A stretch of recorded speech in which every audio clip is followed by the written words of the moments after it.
एक मित्र ने मुझसे पूछा, दादा, एक कहावत है कि लक्ष्मी की सवारी उल्लू है। क्या ये प्रत्येक अमीर व्यक्ति पर लागू होती है?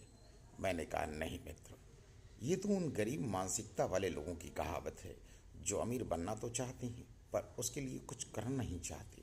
सिर्फ उन अमीर व्यक्तियों पर टिप्पणी करके उन्हें उल्लू साबित करना चाहते हैं। अमीर होना या गरीब होना यह पूरी तरह ना तो तुम्हारे भाग्य पर निर्भर करता है और ना ही कर्म पर, परंतु यह होता तुम्हारी पूर्व प्रारब्ध के अनुसार ही है। लेकिन यदि तुम कर्म ही नहीं करोगे, तब यदि तुम गरीब रह गए तो तुम्हारी गरीबी तो तुम्हारे भाग्य से ही प्राप्त होगी, पर कर्म न होने के कारण संसार और तुम दोनों ही भीतर से तुम्हारी गरीबी का दोषी तुम्हें ही मानेंगे। अब रही बात, यदि तुम कर्म करने के बावजूद भी गरीब रहे तो भी यह होगा तुम्हारे भाग्य से ही, पर तुम्हारा कर्म दोषी नहीं होगा।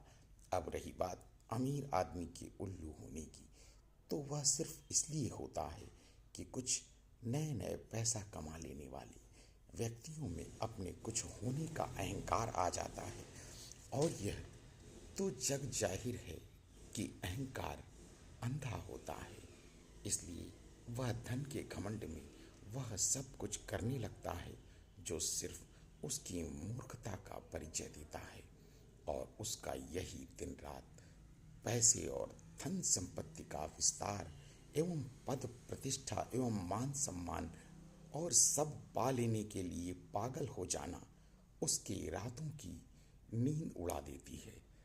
तब वह व्यक्ति उल्लू जैसा हो जाता है और कुछ नहीं, क्योंकि कोई व्यक्ति ऐसे ही अमीर नहीं हो जाता।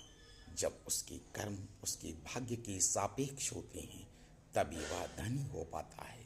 इसलिए धन होने पर अभिमान नहीं करना चाहिए, बल्कि और विनम्र हो जाना चाहिए, तभी वह सच्चा अमीर कहलाता है।